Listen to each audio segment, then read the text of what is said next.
আসসালামু আলাইকুম রাহমাতুল্লাহি ওয়া বারাকাতুহু নাহমাদুহু ওয়া নুসাল্লি আলা রাসূলিহিল কারীম সাল্লাল্লাহু আলা হাবিব সাল্লাল্লাহু তাআলা আলাইহি ওয়াসাল্লাম। সকল দেশবাসী, গ্রামবাসী, প্রবাসী সকলকে জানাই আমার আন্তরিক সালাম ও শুভেচ্ছা। সকলকে জানাই ঈদুল আযহা মুবারক হোক। তবে যেহেতু জিলহজ মাসের আজকে ২ তারিখ, তবে কুরবানি সম্পর্কে আপনাদেরকে বিগত কয়েকটি ভিডিওতে আপনাদেরকে মাসলা মাসাইল শুনিয়েছি। ইনশাআল্লাহ আজও কয়েকটি মাসলা মাসাইল নিয়ে হাজির হয়েছি। ইনশাআল্লাহ আপনারা উত্তর প্রশ্ন পেয়ে যাবেন। অনেকে যদি প্রশ্ন করেন তবে আপনারা ইনবক্সে কমেন্টে আপনারা প্রশ্ন করবেন, যথারীতি সময়ে আপনাদের প্রশ্নের জবাব দেওয়া হবে। মৃত্যু ব্যক্তির নামে কুরবানি দেওয়া যাবে কিনা, এর হুকুম কি? জি, মৃত্যু ব্যক্তির নামে কুরবানি দেওয়া যাবে, কিন্তু এর হুকুমটা কি একটু শুনুন। মৃত্যু ব্যক্তি হয়তো এমন কোন মৃত্যু ব্যক্তি, আপনার দাদা, আমার দাদি, আত্মীয় স্বজন, মা বাবা যিনারাই হয়তো দুনিয়া থেকে চলে গেছেন, তিনারা যদি ওসিয়ত করে না যান, তবে তার পক্ষ থেকে যে কুরবানিটি হবে সেই কুরবানির গোশত আপনিও খেতে পারবেন, আপনার পরিবার পরিজনও খেতে পারবে, কোনো সমস্যা নাই। কুরবানিও সেটা মুস্তাহাব হিসাবে, নফল হিসাবে সেই ব্যক্তির নামে কবুল হবে। এবং যদি হয়তো আপনার আত্মীয় স্বজনের মধ্যে যিনি মারা গেছেন তিনি হয়তো ওসিয়ত করে গিয়েছেন কোরবানি সম্বন্ধে, যে কোরবানি করবে, এমনটা যদি কোরবানি করেন তাহলে কোরবানি হয়ে যাবে, এবং যেই গোস্তটা হবে সেই গোস্তটা নিজেও খাওয়া যাবে না, আত্মীয় স্বজনকেও খাওয়ানো যাবে না, বরঞ্চ সেটা সাদকা করে দিতে হবে। এটাই হলো এই মৃত ব্যক্তির নামে কোরবানি করার হুকুম। ঋণ করে কোরবানি করা যাবে কিনা, অনেকেরই প্রশ্ন। হুজুর, আমার টাকা পয়সা বর্তমানে নাই, কিন্তু এই সময় হয়তো আমি ধার করে, দেনা করে, ঋণ করে হয়তো আমি কোরবানি দিতে চাই, এটা কেমন কি? জি, আপনি ধার করে, ঋণ করে কোরবানি দিতে পারবেন, জায়েজ আছে, কিন্তু সুদের টাকায় লোন টাকা উঠাবেন, লোনে নিয়ে আপনার কোরবানি জায়েজ হবে না। নবীর পক্ষ থেকে, নবীর পক্ষ থেকে যদি আমি কোরবানি করতে চাই তাহলে কি হবে? জি, নবীর পক্ষ থেকে আপনি কোরবানি করতে পারেন।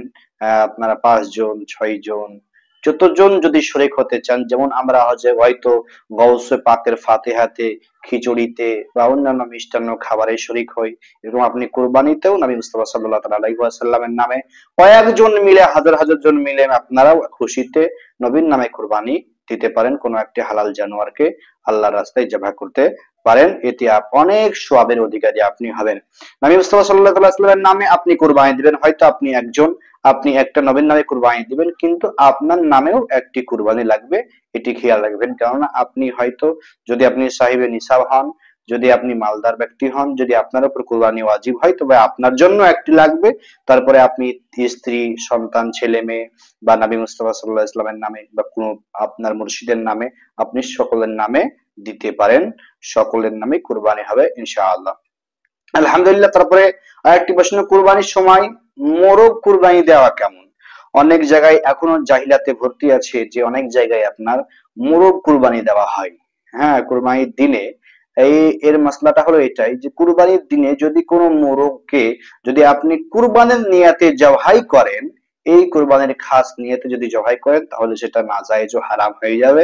কিন্তু সেই দিন যদি আপনার কুরবানির নিয়াত না থাকে, বরঞ্চ আপনি যদি এমনি খাওয়ার জন্য হোক বা কোনো কারণবশত হোক যদি মুরগি জবাই করেন, ছাগল গরু জবাই করেন, সেটা জায়েজ হবে, কোনো ক্ষতি নাই। আমরা সকলেই এটাই মাথায় আনি কি হয়তো চাঁদ উঠে গেলে হয়তো গরু, মুরগি, ছাগল জবাই করা যাবে না। না, আপনি কোনো কারণবশত আপনি জবাই করবেন বা আপনি খাওয়ার জন্য জবাই করতে পারেন, কিন্তু কোরবানির নিয়াতে ওই 10 দিনের মধ্যে করলে, মুরগি করলে কিন্তু সেটা আপনার নাজায়েজ হারাম হবে। কোন শরিক, মনে হয়তো একটি গরু বা উট বা মহিষের মধ্যে হয়তো ৬ জন ৭ জন শরিক আছে, সেই শরিকের মধ্যে কোনো একজন ব্যক্তি মারা গেল, তাহলে কি করবেন? যদি এমনটা হয় যে আপনার কোনো একজন শরিক মারা গেল, তাহলে ওই শরিকের যে সমস্ত আত্মীয় স্বজন আছে, ওর যা শরিক আছে, ওই ব্যক্তির যে শরিক হয় না, ওদেরকে জিজ্ঞাসা করতে হবে। যদি তারা বলে কি না হ্যাঁ কোরবানি দাও, তবে ওই ব্যক্তির নামে কোরবানি দিয়ে দিতে হবে। আর যদি বলে না আমাদের টাকা ফিরিয়ে দাও, তবে ওদের টাকা ওর শরিকদেরকে, মালিকানদেরকে ফিরিয়ে দিতে হবে। তারপরে আপনি ওখানে আপনার যে হয়তো ৬ জন আছেন বা ৭ জন আছেন, সেখান থেকে একজন যে কমে গেল, তার জন্য আপনি দ্বিতীয় অন্য কোনো একজনকে আপনার শরীক হিসাবে আপনি নিতে পারেন। কুরবানি পশু থেকে উপকৃত হওয়া কেমন? কুরবানি পশু থেকে উপকৃত লাভবান হওয়া কেমন। হয়তো আপনি একটি পশুকে নির্দিষ্ট করলেন, করার পরে হয়তো আপনি পশুটির পশম কেটে বিক্রি করছেন, বা হয়তো আপনি পশুটিকে হাল চাষ করাচ্ছেন, বা হয়তো আপনি পশুটির দুধ পান করছেন। এমনটা যদি হয় তাহলে কোনোটাই আপনার এমনটা উপকৃত হওয়া জায়েজ নাই। বরঞ্চ আপনি যদি হয়তো হাল চাষ করাচ্ছেন বা পশম কেটে বিক্রি করেছেন, সেই সমস্ত টাকা পয়সা আপনাকে সাদকা করে দিতে হবে। বা দুধ আপনি খাচ্ছেন, তবে আপনাকে ওই টাকাটা যেটা টাকা হবে ওটা আপনাকে সাদকা করে দিতে হবে। কুরবানি পশু থেকে উপকৃত হওয়া যাবে না। কুরবানির গোশত ফ্রিজিং এ রাখা কেমন? ফ্রিজে রেখে যে আমরা গোশত অনেক দিন ধরে খাই। দেখুন, নবী মুস্তাফা সাল্লাল্লাহু তাআলা আলাইহি ওয়াসাল্লাম তিনি এটাই বলেছেন, যে আগে বলেছিলেন যে ৩ দিনের বেশি তোমরা গোশত খাইও না। পরে নবী মুস্তাফা সাল্লাল্লাহু আলাইহি ওয়াসাল্লাম আবার ৩ দিনের বেশি অতিরিক্ত যার যতটা দিন মন চাই সে কুরবানির গোশত খেতে পারবেন। এটাই আমার নবী হুকুম দিয়েছেন। অতএব আপনি ফ্রিজে রেখে অনেক দিন যাবত আপনি গোশত খেতে পারেন। এতে কোনো সমস্যা নাই, জায়েজ আছে।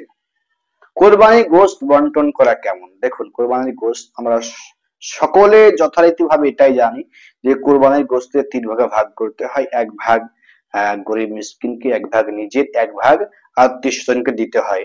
তবে এটা আমরা সকলেই খেয়াল রাখবো, ৩ ভাগই ভাগ করে আমরা সেভাবে সকলের হক আমরা বুঝিয়ে দিব। এবং কুরবানির গোশতের মধ্যে আমার দেখা যায় কি গ্রামগঞ্জের মানুষ অনেক জায়গায় হয়তো আইডি মোতাবেক হয়তো ভাগ করে দেয়। হয়তো একটা গরুতে ৫ জন ভাগা রয়েছে, ৫ জনে হয়তো সমান সমান একটা আইডি চোখের আন্দাজে হয়তো ভাগ করে নিল। এমনটা করলে হবে না, বরঞ্চ আপনাকে সঠিকভাবে ওজন করতে হবে। মাংসটি গোশতটি ওজন করার পরে আপনাকে সঠিকভাবে প্রত্যেকের ওজন অনুযায়ী ভাগ করে দিতে হবে, আইডি মোতাবেক ভাগ করলে হবে না। বা যদি আপনি কাউকে বেশি দিয়ে দিলেন, সকলে রাজি হলে দিলেন বা সেও রাজি হলো, তাহলে এটা নাজায়েজ হয়ে যাবে। সকলে এটা খেয়াল রাখবেন। কুরবানির মাসলা মাসাইল যতটা শুনলেন এর প্রতি আমল করার চেষ্টা করবেন। ইনশাআল্লাহ আশা করি সামনে আরো ভিডিও পাবেন। ভিডিওর পাশে থাকার জন্য আপনারা সাবস্ক্রাইব করে বেল বাটনটি ক্লিক করবেন এবং শেয়ার করবেন। আশা করি সকলে বুঝতে পেরেছেন। আসসালামু আলাইকুম ওয়া রাহমাতুল্লাহি ওয়া বারাকাতুহু।